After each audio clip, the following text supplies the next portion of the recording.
دلوں میں وسوسے ڈالتے ہیں. دلوں میں ایمان ہو پھر بندہ یہ نہیں کہتا لوگ کیا کہیں گے. اندر روحانیت کا میں واقعہ مکمل کر دوں. جا کے بیٹھے, رستم نے کہا کدھر آئے ہو؟ اتنا لمبا سفر کر کے.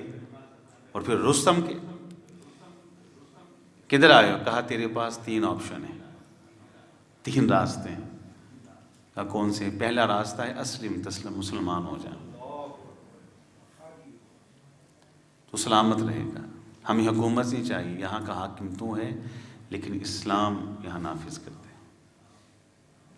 کہا یہ دلیری, یہ بہادری, میرے دربار میں میرے پہلو میں بیٹھ کر مجھے کہتا ہے اپنا دین بدل لے. کہتا اگر نہ مانوں تو پھر؟ کہا نہ مان, پھر تمہیں جزیہ دینا پڑے گا, حکومت ہماری ہوگی. پھر تو ہمارا غلام نوکر ہے, تو ایک ذمی کی حیثیت سے رہے گا. رستم سر پکڑ کے بیٹھا, کہتا یہ بہادری, یہ دلیری, یہ جرت. وہ نہیں کہتے لوگ کیا کہیں گے, ان کے دل میں تھا میرا رب کیا کہے گا. اچھا اگر جزیہ بھی نہ دے تو پھر؟ اس بار حضرت ربیع بن عامر رضی اللہ تعالی عنہ نے اپنے وہ توحید کی قوت سے مالا مال بازو کو حرکت میں لایا, تلوار کو رستم کے دربار کے اندر یوں لہرایا اور کہا رستم پھر میدان فیصلہ کرے گا, یا زمین کے سینے کے اوپر تم رہو گے یا محمد کے غلام رہیں گے علیہ السلام. کہا بھی فیصلہ میدان کرے گا. رستم نے ایک سوال کیا تھا. رستم نے کہا او عرب کے بدوؤں میں تمہاری تاریخ جانتا ہوں, تم دنیا کی بزدل ترین قوم تھے. ذرا سی بات پر تم گھاٹیوں پہ جا کے چھپ جانے والے, ذرا سی بات پر تم تو بھاگ جانے والے. اور مجھے یہ تو بتا کہ تیرے اندر یہ دلیری کہاں سے آ گئی, تمہارے اندر یہ جرت کہاں سے آئی, یہ شجاعت کہاں سے آئی, یہ بہادری کہاں سے آئی کہ تم اتنا طویل سفر کر کے میری سرحد پہ آ بیٹھے ہو, اور تیرے جیسا ناتواں کمزور فقیرانہ لباس کے اندر کیسے شان سے میرے دربار میں آتا ہے اور رستم کے سامنے اس بہادری اور دلیری کے ساتھ تلوار کو لہراتا ہے. تمہارے اندر یہ جرت کہاں سے آئی؟ حضرت ربیع نے جواب دیا رضی اللہ, اس کا رستم بات سچ ہے, ہم دنیا کی بزدل ترین قوم تھے. بات سچ ہے کہ ہم گھاٹیوں پہ چھپ جانے والے تھے. بات سچ ہے کہ ہم بھاگ جانے والے تھے. پھر اللہ نے ہمارے اندر ایک نبی بھیجا جن کا نام تھا محمد صلی اللہ علیہ وسلم. پھر اللہ تعالیٰ نے ہمارے اس نبی کے قلب اطہر کے اوپر ایک کتاب کو نازل کیا, وہ جس کا نام تھا قرآن مجید فرقان حمید. بس اس نبی نے اور اس کے اوپر نازل ہونے والی کتاب نے ہم کو یہ دلیری اور بہادری دی. اللہ, یہ شجاعت دی. پھینک دے اس لفظ کو کہ لوگ کیا کہیں گے. لوگ راضی نہیں ہوتے. لکھ لے میری یہ بات, لکھ لیں. آپ ساری دولت اپنی اکٹھی کر لیں, سب بیچ دیں, لوگوں پہ خرچ کر دیں. لوگ پھر بھی کہیں گے اس نے کیا کیا ہے, اس نے کیا کیا ہے. لوگ یہی کہیں گے تو کچھ نہیں کر سکا. لوگوں کو راضی کرنے جو بھی چلا ہے, خدا کی قسم بھی لوگ راضی ہوئے نہیں. لوگ کچھ نہیں کہیں گے. میں آپ کو ایک نکتہ سمجھاتا ہوں, ایک نکتہ سمجھاتا ہوں آپ کو. وہ نکتہ آپ سمجھ لیں جو حدیث کی روح میں. آپ آج سے ہی, ابھی سے ہی اس لفظ کو بدلیں اور آپ کہیں کہ میرا اللہ کیا کہے گا. کیا کہیں؟ میرا اللہ کیا کہے گا. اس لفظ کو اپنی زبان کے اوپر لا کر اس کے مطابق زندگی گزاریں.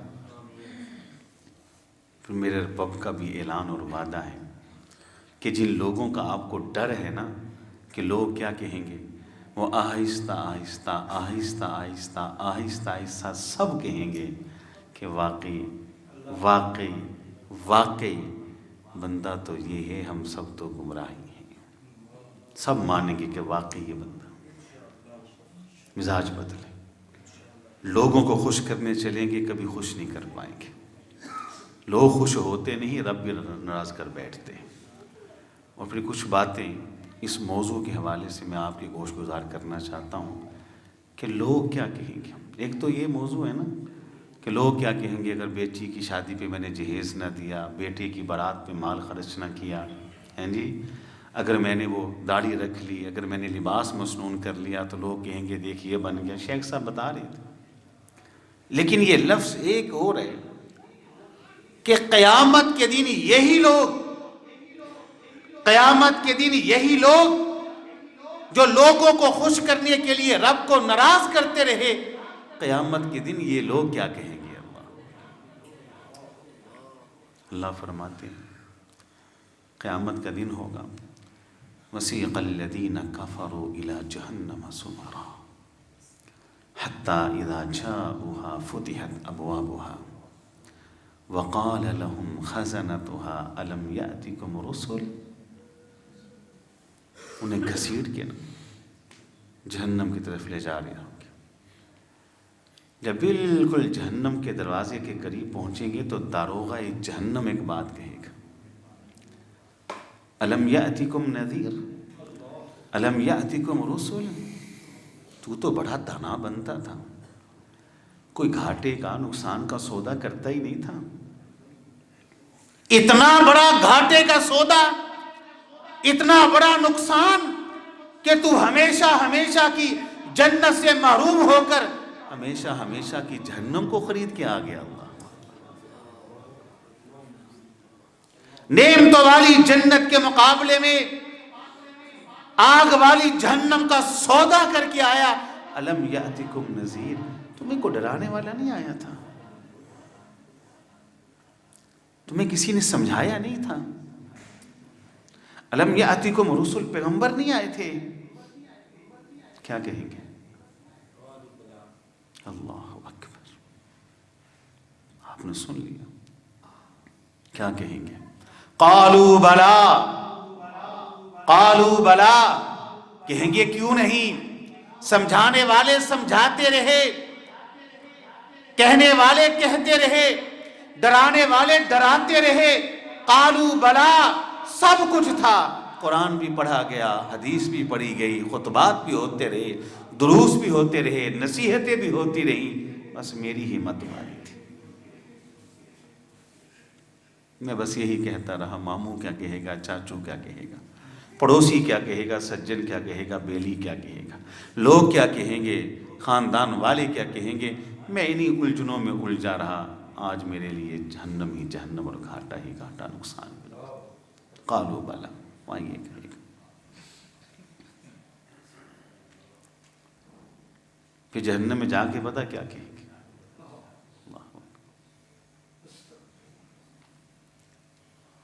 قرآن مجید کا منظر، وہ پوچھیں گے جنتی، ما سلککم فی سقر،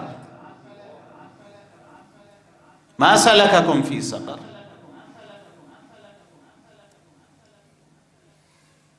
وہ جہنم میں کیوں چلے گئے؟ ما سلککم، کون سی چیز لے گی تمہیں؟ قالوا لم نک من المصلین ولم نک نطعم المسکین. یہ وہ کہیں گے ادھر. نیند بڑی اچھی لگتی تھی، اٹھنے کو دل نہیں کرتا تھا. مؤذن کہتا تھا الصلاۃ خیر من النوم ولم نک نطعم المسکین. بڑے لوگ تھے آس پاس، ضرورت مند تھے، عیاشیوں پہ مال خرچ کر لیتا تھا. بڑی فکر تھی عمدہ لباس کی، بڑی فکر تھی مجھے اپنے گھر اور گھر کی تزئین و آرائش کی، ہر نیا ماڈل میرے نیچے ہو، فکر تھی. لم نک نطعم المسکین، مسکین کا کبھی خیال ہی نہیں آیا تھا. وَكُنَّا نَخُوضُ مَعَ الْخَائِضِينَ، میں تو خود ان لوگوں کے ساتھ شامل تھا جو لوگوں کو تانے مینے دیتے تھے. وہ جو شیخ صاحب کہہ رہے تھے دریا اور ندی کراس کر کے آ رہے ہو، مزاج بدلو. اور یاد رکھیے گا اللہ تعالیٰ نے قرآن مجید کے اندر کھل کے یہ بات کہی ہے، ان اکرمکم عند اللہ اتقاکم۔ ایک میرا مزاج ہے، ایک انسانوں کا اور لوگوں کا مزاج ہے۔ تم کہتے ہو لوگ کیا کہیں گے؟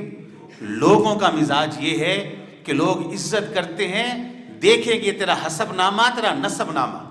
لوگ عزت کے لیے دیکھیں گے تیری جائیداد، تیرا کاروبار، تیرا بینک بیلنس، تیری دولت، تیرا خزانہ۔ لوگ عزت کے لیے دیکھیں گے تیرا عہدہ، تیرا منصب، تیری اقتدار، تیری حکومت، تیری بادشاہت۔ لیکن ان اکرمکم عند اللہ اتقاکم، میں نہیں دیکھتا تیرا حسب، میں کسی کا نسب نہیں دیکھتا، مجھے تیرے خاندان سے کوئی سروکار نہیں، تیری دولت سے، تیرے سرمایہ سے، تیرے مال سے کوئی تعلق نہیں، تیرے عہدے سے، تیرے منصب سے، تیرے اقتدار سے مجھے کچھ غرض نہیں۔ ان اکرمکم عند اللہ اتقاکم، میرا معیار ہے جب لوگ تیرے ظاہر کو دیکھتے ہیں تو مجھ مالک نگاہیں تیرے باطن کے اوپر ہوتی ہیں، میں تقوی کو دیکھتا ہوں۔ اللہ کے ہاں یہ معیار ہے۔ وہ صحیح بخاری اور مسلم کی حدیث ہے، کیا بات ہے، اللہ۔ 4 بچے ہیں جنہوں نے بچپن میں کلام کیا ہے، چھوٹی عمر میں۔ کتنے بچے ہیں؟ ایک حضرت عیسیٰ ہے علیہ السلام، ایک وہ صوفی جریج جن پہ الزام لگا تھا اور بچے نے پھر گواہی دی تھی، ایک وہ اصحاب الاخدود خندقوں والے، وہ بادشاہ تھا جس کی سلطنت ہی سحر و جادو پہ چلتی تھی، وہ بچے والا واقعہ معروف ہے۔ چوتھا بچہ کون سا ہے بولا؟ ہاں، یہ ماشاءاللہ فقہک اللہ فی الدین، اللہ آپ کو دین کی سمجھ دی۔ ایک ماں تھی، یوں اپنے بچے کو اپنے سینے سے لگا کے دودھ پلا رہی تھی، دودھ پیتا بچہ، شیر خوار بچہ، سامنے سے ایک شخص کو گزرتا ہوا دیکھا، سواری بڑی قیمتی ہے اس کی، اور ماں نے دیکھا کہ لوگ اسے سلوٹ مار رہے ہیں، لوگ اس کی بڑی عزت اکرام کر رہے ہیں، بڑا احترام کر رہے ہیں۔ ماں نے جب اس شخص کو دیکھا نا، کو عہدہ ہوگا، کو منصب ہوگا، سردار چودھری وڈیرا ہوگا، لینڈ لارڈ ہوگا، ماں کے دل کے اندر اولاد کے لیے بڑی تڑپ ہوتی۔ ماں نے کہا اللہ میرے بچے کو بھی اس انسان کی جیسی عزت دے اللہ۔ یہ لوگوں کا حدیث میں الفاظ ہیں، وہ بچہ ماں کے سینے سے الگ ہو جاتا ہے، ماں کے سینے سے الگ ہو جاتا ہے، اور ماں کے سینے سے الگ ہو کر کہتا ہے اللہ میری ماں کی دعا کو قبول نہ کرنا، مجھے اس انسان کے جیسا نہ بنانا۔ ماں بڑی حیران، یہ کیا دودھ پیتا بچہ بول رہا، شیر خوار بچہ بول رہا، بچے کی عمر تو نہیں کلام کرنے کی، اور بولا بھی ہے تو میری مخالفت میں بولا۔ اچھا وہ شخص گزر گیا، وہ سینے سے لگ کے دودھ پی رہا۔ کچھ ہی دیر کے بعد وہاں سے ایک عورت کا گزر ہوا، پہلے کو تو پروٹوکول لوگ دے رہے تھے، عزت دے رہے تھے، دوسرے کو لوگ عورتوں کو مار رہے تھے، کوئی بال نوچ رہا ہے، کوئی گالیاں دے رہے ہیں، کوئی چور کہہ رہا ہے، کوئی زانیہ کہہ رہا ہے، کوئی بدکارہ کہہ رہا ہے۔ اب یہ ماں نے جب ذلت اور رسوائی دیکھی، ماں نے کہا اللہ میرے بیٹے کو اس جیسا نہ بنانا۔